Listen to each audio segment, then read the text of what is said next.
যারা পরকাল আছে বলে উঠতে হবে একথা যারা বিশ্বাস করে না, তাদের ব্যাপারে আল্লাহ পাক এই যুক্তি দিচ্ছেন, দেখো এই বিশাল যে আকাশটা, এই আকাশে কোনো খুঁটি আছে? কথা বলেন না কেন? এই আকাশে কোনো খুঁটি আছে? কোন রকমের খুঁটি ছাড়াই ওই বিশাল আকাশটা কে বানিয়েছেন?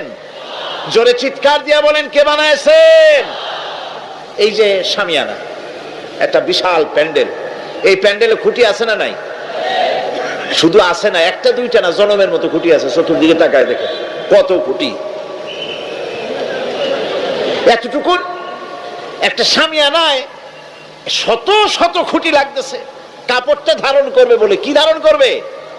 কাপড়। আর অত বড় বিশাল আকাশ, সে আকাশটার কোনো খুঁটি আছে? আল্লাহ পাক বলছেন কোন দৃশ্যমান খুঁটি ছাড়াই এত বড় বিশাল আকাশটা তোমার মাথার উপরে দাঁড়িয়ে আছে এবং আল্লাহ পাক আরশের উপরে দীপ্তমান হয়ে আছেন। এগুলি দেখেও কি তোমার মাথার মধ্যে কোনো চিন্তা আসে না যেটা কি করে সম্ভব হলো? অনেকে তো এমন আছে শিক্ষিত লোক, তারা আবার বলে কি, কয় যে না আকাশ বলে কিছু নাই, ওই অনেক দূরে তো সেই জন্য নীলে নীলে দেখা যায়, আসলে কিছু নাই। আকাশ, কোরআনে কারীমের মধ্যে আকাশ সম্পর্কে যে কথা বলা হয়েছে, বিশাল, যার কোনো কুল নাই, কিনারা নাই, মহাশূন্য। আমি সামনে বলবো আকাশ সম্পর্কে কথা আসতেছে। আল্লাহ পাক বলছেন দেখো ওই বিশাল আকাশটাকে আমি সৃষ্টি করে রেখেছি, কোনো খুঁটি লাগাই নেই। তোমার মতো একটা ছোট্ট মানুষ সৃষ্টি করেছি, মরে যাওয়ার পর মাটির সাথে মিশে যাবা, আবার তোমাকে যে আমি উঠাবো এ ব্যাপারে তোমার চিন্তার মধ্যে দুর্বলতা আসলো কেন যে সেই আল্লাহ রাব্বুল আলামিন তোমাকে উঠাতে পারবেন না? وسخر الشمس والقمر كل يجري لأجل مسمى। তিনি চন্দ্র সূর্যকে আজ্ঞাবর্তী করেছেন, প্রত্যেকেই তার নির্দিষ্ট সময় সীমা মতো চলাফেরা করতেছে। তুমি তো ছোট একটা মানুষ, অত বড় বিশাল সূর্যটা, বিরাট চন্দ্রটা সব গতিমান, আল্লাহর হুকুমে সব চলাফেরা করতেছে, কথা ঠিক কিনা? এই সবগুলি আল্লাহ রাব্বুল আলামিন দুনিয়ার মানুষের সামনে তুলে ধরেছেন। তাকায় দেখো, নজর করে দেখো, এই সুন্দর করে জমিন ও আসমানকে সৃষ্টি করেছি, চাঁদ সূর্যকে সৃষ্টি করেছি। এবার লক্ষ্য করো, আনতুম আশাদ্দু খালকান আমিস সামাউ বানাহা। তোমাদের সৃষ্টি করা বেশি কঠিন না ওই বিশাল আকাশটাকে তৈরি করা বেশি কঠিন? কোনটা বেশি কঠিন? অত বড় বিশাল আকাশটাকে যিনি সৃষ্টি করলেন, তিনি তোমার মতো মানুষকে সৃষ্টি করতে পারবেন না? আবার যিনি একবার বিনা মডেলে তোমাকে তৈরি করলেন, আল্লাহ কি সুন্দর দৃষ্টান্ত দিচ্ছেন, আনতুম আশাদ্দু খালকান আমিস সামাউ বানাহা। তোমারে কঠিন তৈরি করা বেশি কঠিন, ওই বিশাল আকাশটাকে বেশি তৈরি করা বেশি কঠিন? অত বড় বিরাট জিনিসটাই তো আল্লাহ তৈরি করে ফেলেছেন, বিশাল আকাশ, মহাশূন্য। আর সেই মহাশূন্যের তুলনায়, মহাবিশ্বের তুলনায় পৃথিবী কত ছোট। আমাদের সবচাইতে কাছে। বিজ্ঞানীরা হয়রান হয়ে যাচ্ছে আকাশের চিন্তা করে, মহাকাশ চিন্তা করে ক্রমান্বয়ে হয়রান হয়ে যাচ্ছে। আমাদের সবচাইতে নিকটতম যে গ্যালাক্সিটা আছে, এই গ্যালাক্সিটার ব্যাস হচ্ছে, যেটা সবচাইতে ছোট, গরিব গ্যালাক্সি, এটা বিজ্ঞানীরা বলেছে গরিব গ্যালাক্সি, দিনহীন। এই গরিব গ্যালাক্সি যেটা আমাদের সবচাইতে নিকটে, পৃথিবীর সবচাইতে কাছে, এর ব্যাস হচ্ছে, এর পরিধি হচ্ছে 1,00,000 আলোকবর্ষ সমান। 1,00,000 আলোকবর্ষ। প্রতি সেকেন্ডে আলোর গতি কত? 1,86,000 মাইল প্রতি সেকেন্ডে। প্রতি সেকেন্ডে যে আলোর গতি 1,86,000 মাইল, এর মিনিট, এর ঘন্টা, এর সপ্তাহ, এর মাস, এর বছর, এরকম 1,00,000 আলোকবর্ষ হচ্ছে সেই ছায়াপথের ব্যাস, এটার পরিধি। এটা হলো গরিব গ্যালাক্সি। আর এই গ্যালাক্সিতে বাস করে 10,000 কোটি তারকা। বিজ্ঞানীরা বলছেন যে তারকাগুলি সূর্যের চাইতে লক্ষ কোটি গুণে অনেক বড়। সুবহানাল্লাহ। তাহলে মহাকাশ সম্পর্কে চিন্তা করে মানুষ আজ অবাক হয়ে যাচ্ছে, চিন্তা হয়রান হয়ে যাচ্ছে। বার্টন রাসেল তিনি বলেছিলেন স্রষ্টার স্রষ্টাকে, স্রষ্টার স্রষ্টাকে। এর জবাব আরেকজন বিজ্ঞানী লিখেছেন যে স্রষ্টার স্রষ্টাকে এই চিন্তা তো সৃষ্টিতে করতে পারবে না, স্রষ্টার কোনো স্রষ্টা নাই। পৃথিবীতে যত স্রষ্টা আছে, মাইক যে তৈরি করেছে সেও একজন স্রষ্টা, ঠিক কিনা কোন কথা বোঝেন তো আমার? মাইক যে তৈরি করেছে সেও একটা স্রষ্টা, ওই প্যান্ডেল যে তৈরি করেছে সেও একটা স্রষ্টা, চেয়ার টেবিল যে সৃষ্টি করেছে সেও একটা স্রষ্টা। কিন্তু এরা কেউ পূর্ণাঙ্গ স্রষ্টা নয়, কারণ এই মাইকটা তৈরি করার যত উপাদান, সমস্ত উপাদান আল্লাহ রাব্বুল আলামিনের তৈরি করা। কথা ঠিক কিনা? তুমি শুধু অ্যাসেম্বল করেছো, তুমি শুধু এগুলোকে এক জায়গায় করেছো। তোমার বাপেরও ক্ষমতা নেই লোহা তৈরি করা, পারবা লোহা তৈরি করতে? আরে কথা কন না কেন মিয়া সাহেব? পারবেন লোহা তৈরি করতে? পারবেন একটা বাঁশ বানাইতে? বাঁশ হোক লোহা হোক যা সব বাদ দেন, মাথার একটা চুল বানাইতে পারবেন? পাট দিয়া রং দিয়া পরচুলা বানাইতে পারবেন, কিন্তু চুলের মতো করে একটা চুল বানাইতে পারবেন না। মানুষের শরীরে রক্তের মতো করে এক ফোঁটা রক্ত মানুষের শরীরের বাইরে বানান তো দেখি। তাহলে মানুষের যখন রক্তের প্রয়োজন হয় তখন মানুষের কাছ থেকে রক্ত ধার নেওয়া লাগতো না, ফ্যাক্টরিতে রক্ত তৈরি হয়ে থাকতো, কোনো অসুবিধা হতো না। এক ফোঁটা রক্ত বানানোর শক্তি গোটা পৃথিবীর মানুষের নয়। সুতরাং তোমরা স্রষ্টা হলেও তোমরা হচ্ছ নাকের স্রষ্টা। ধার করো, অন্যের জিনিস ধার করে বানাও। মুকাম্মাল স্রষ্টা হচ্ছেন কে? আসল স্রষ্টা কে? এরকম বললে হবে না, গায়ের সমস্ত শক্তি দিয়া বলেন আসল স্রষ্টা কে? ওই বিজ্ঞানী বলছেন যে বার্টন রাসেল বলছে স্রষ্টার স্রষ্টাকে। স্রষ্টার স্রষ্টা তুমি খুঁজে পাবে না, তোমার মাথায় ঢুকবে না। আগে সৃষ্টি চিন্তা করো।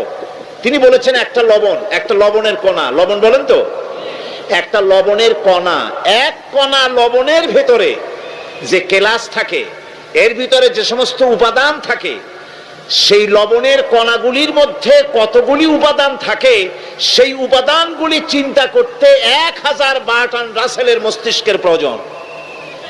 তো একটা লবণ কণার ভিতরে কি আছে সেইটাকে উদ্ধার করার জন্য যদি 1000 বার্টন রাসেলের মস্তিষ্ক লাগে, তাহলে গোটা বিশ্ব আকাশ আর জমিন যিনি সৃষ্টি করেছেন তাকে চিন্তা করা কি তোমার মগজে কুলাবে? দুনিয়ার প্রথম দিন থেকে শুরু করে কিয়ামত পর্যন্ত মানুষ, যত মানুষ এসেছে আর যত মানুষ আসবে, স্রষ্টা সম্পর্কে চিন্তা করার একটা অসম্ভব ব্যাপার। স্রষ্টার সামনে শুধু মাথাই নত করবা। তিনি কোত্থেকে এসেছেন, তিনি কে জানার দরকার নাই, তিনি আল্লাহ। তার নাম কি? মাথা নত করে দাও সামনে।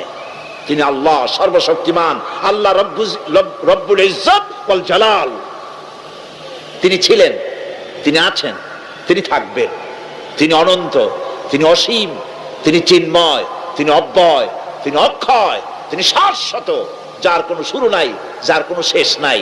সুবহানাল্লাহ পড়ে। সুতরাং সেই মহান আল্লাহ রাব্বুল আলামিন তিনি বলছেন, বান্দারা তোমারে বানানো কঠিন না ওই বিশাল আকাশটা বানানো কঠিন? অত বড় বিশাল আকাশটাই তো আমি তৈরি করেছি। তোমার মৃত্যুর পরে তোমাকে জিন্দা করা মোটেই কোনো কঠিন ব্যাপার নয়, এটা খুবই সহজ। ভাইরা আমার, আল্লাহ সুবহানাহু ওয়া তাআলা পৃথিবীর মানুষকে এসব দৃষ্টান্ত দিয়ে সুন্দর করে মানুষকে বুঝাচ্ছেন, তিনি মানুষকে পরিষ্কার করে বুঝিয়েছেন। আল্লাহ পাক বলেন, এই পৃথিবীতে এসব প্রশ্নের চূড়ান্ত জবাব দিতে গিয়ে আল্লাহ পাক বলছেন, কুল ইউহিহাল্লাযী আনশাআহা আউওয়ালা মাররা ওয়া হুয়া বিকুল্লি খালকিন আলীম। বলে দাও, তোমাদের মৃত্যুর পরে সেই আল্লাহ রাব্বুল আলামিন তোমাদেরকে জিন্দা করবেন, যিনি তোমাদেরকে প্রথমবারে তৈরি করেছিলেন। প্রথমে যিনি সমস্ত জিনিস সৃষ্টি করেছেন, ওই আল্লাহ রাব্বুল আলামিন তোমাদেরকে আবার জিন্দা করবেন। আর এসব জিনিসকে খেল তামাশার বিষয়বস্তু করে তৈরি করা হয় নাই। সমস্ত জিনিসের পেছনে বিরাট উদ্দেশ্য কাজ করেছে, একটা লক্ষ্য নিয়ে, সামনে নিয়ে, উদ্দেশ্য নিয়ে আল্লাহ তৈরি করেছেন। আল্লাহ পাক বলছেন, وما خلقنا السماوات والأرض وما بينهما لاعبين। এই পৃথিবীতে আকাশ, ওই বিশাল আকাশ এবং জমিন এবং এর মধ্যস্থিত কোন জিনিসকে আমি খামোখা তৈরি করি নাই, খেল তামাশার বিষয়বস্তু হিসাবে তৈরি করি নাই। যারা নাকি জ্ঞানবান, যারা বুদ্ধিমান, তাদের সম্পর্কে আল্লাহ বলেন, আল্লাযীনা ইয়াযকুরুনাল্লাহা কিয়ামান ওয়া কুউদান ওয়া আলা জুনুবিহিম ওয়া ইয়াতাফাক্কারুনা ফি খালকিস সামাওয়াতি ওয়াল আরদ ربنا ما خلقت هذا باطلا سبحانك فقنا عذاب النار। যারা নাকি জ্ঞানবান, যারা চিন্তাশীল, যারা শুধু পাইকারি দরে খায় আর ঘুমায় না, যারা চিন্তা ভাবনা করে, তারা দাঁড়ানো অবস্থায়, বসা অবস্থায়, সব অবস্থায় আকাশ জমিন, রাত দিনের পরিবর্তন, মানব সৃষ্টি, এ সব কিছু চিন্তা গবেষণা করে বলে, রব্বানা মা খালাকতা হাযা বাতিলা, এ কোনো কিছুই তুমি নিরর্থক ভাবে সৃষ্টি করনি, সবগুলোই তুমি বিশেষ উদ্দেশ্য নিয়ে তৈরি করেছো। ফাকিনা আযাবান নার, সুতরাং আমাকে জাহান্নামের আগুন থেকে তুমি রক্ষা করো, আমাকে তুমি রক্ষা করো। আমরা সবাই বলি আমিন। চিন্তাশীল এবং গবেষক যারা, তারা এভাবে চিন্তা ভাবনার মাধ্যমে এ সব কিছু তারা বুঝতে পারে যে এই পৃথিবী খেল তামাশার বিষয় নয়। এই পৃথিবীকে আল্লাহ পাক এমনি এমনি তৈরি করেন নাই, দুনিয়ার মানুষগুলিকেও খামোখা সৃষ্টি করেননি, এর পেছনে বিরাট উদ্দেশ্য কাজ করেছে এবং আমাদের সকলকেই আল্লাহ রাব্বুল আলামিনের কাছে হাজির হতে হবে। সুতরাং এই পৃথিবীতে দুনিয়ার চাইতে অগ্রাধিকার দিতে হবে আখিরাতকে। দুনিয়ার চাইতে অগ্রাধিকার দিতে হবে কোনটাকে বলে? আখিরাতের অগ্রাধিকার দিতে হবে। আল্লাহ পাক বলছেন, ওয়ামা হাযিহিল হায়াতুদ দুনিয়া ইল্লা লাহুন ওয়া লাইবুন ওয়া ইন্নাদ দারাল আখিরাতা লাহিয়াল হায়ানু লাউ কানু ইয়ামালুন। এই দুনিয়া হচ্ছে নিছক খেল তামাশা, এটা আর কিছুই নয়। জীবনের প্রকৃত আবাসস্থল হচ্ছে আখিরাত। এই দুনিয়া একটা মোহ, এই মোহের পেছনে মানুষেরা ঘুরছে, বিবি বাল বাচ্চা এর পেছনে ঘুরছে। অথচ এই বিবি বাল বাচ্চা কিয়ামতের দিন মুসিবত হয়ে দাঁড়াবে মানুষের জন্য। একটা মোহর মধ্যে মানুষ পড়ে আছে, খেল তামাশার ভিতরে পড়ে আছে। আল্লাহ পাক বলছেন, কুল মাতাউদ দুনিয়া কালিলুন ওয়াল আখিরাতু খায়রুল লিমান ইত্তাকা। বলো, দুনিয়ার সমস্ত সম্পদ খুবই নগণ্য, আর যে ব্যক্তি পরকালকে বিশ্বাস করে, পরকালের কামনা করে, সেই খোদাভীরু লোকদের জন্য পরকাল হচ্ছে প্রকৃত আবাসস্থল। সেই জায়গাটাই হলো আসল জায়গা। ওই জায়গার জন্য কিছু তৈরি করতে হবে। কোরআনে কারিমে রব্বুল আলামিন বলছেন, আরাদিতুম বিল হায়াতিদ দুনিয়া মিনাল আখিরাহ ফামা মাতাউদ দুনিয়া ফিল আখিরাতি ইল্লা কালিল। তোমরা কি পরকালের জীবনের বিনিময় এই দুনিয়ার জীবনটাই বেশি পরিতুষ্ট হয়েছে? অথচ দুনিয়ার জীবনের সুখ সম্পদ তো পরকালের তুলনায় খুবই নগণ্য। পরকালের সুখ অনেক বেশি, পরকালের দুঃখটা অনেক বেশি, সুখটাও অনেক বেশি। পরকালটা স্থায়ী, সুতরাং দুনিয়ার মোহে না পড়ে পরকালের জন্য জীবনটাকে পরকাল ভিত্তিক জীবন তৈরি করো। আল্লাহ পাক বলছেন, ফাম্মা মান তাগা ওয়া আসারাল হায়াতাদ দুনিয়া ফাইন্নাল জাহিমা হিয়াল মাওয়া। অতঃপর যে ব্যক্তি বিদ্রোহ করেছে এবং দুনিয়ার জীবনকে অগ্রাধিকার দিয়েছে, তার জায়গা হচ্ছে জাহান্নাম। জোরে বলেন নাউজুবিল্লাহ। যে ব্যক্তি আল্লাহর সঙ্গে বিদ্রোহ করেছে আর পরকালের জন্য পাথর জোগাড় করে নাই, দুনিয়াকে অগ্রাধিকার দিল, পরকালকে ভুলে গেল, তার জায়গা হলো জাহান্নাম। ওয়া আম্মা মান খাফা মাকামা রাব্বিহি ওয়া নাহান নাফসা আনিল হাওয়া ফাইন্নাল জান্নাতা হিয়াল মাওয়া। আর যে ব্যক্তি আপন প্রভুর সামনে উপস্থিত হওয়াকে ভয় করেছে এবং আপন প্রবৃত্তিকে লালসা মুক্ত করেছে, লালসার হাত থেকে রক্ষা করেছে। আল্লাহ রব্বুল আলামিন কিয়ামতের দিন তার জন্য রেখে দিয়েছেন জান্নাত। তার জন্য কোন জায়গা?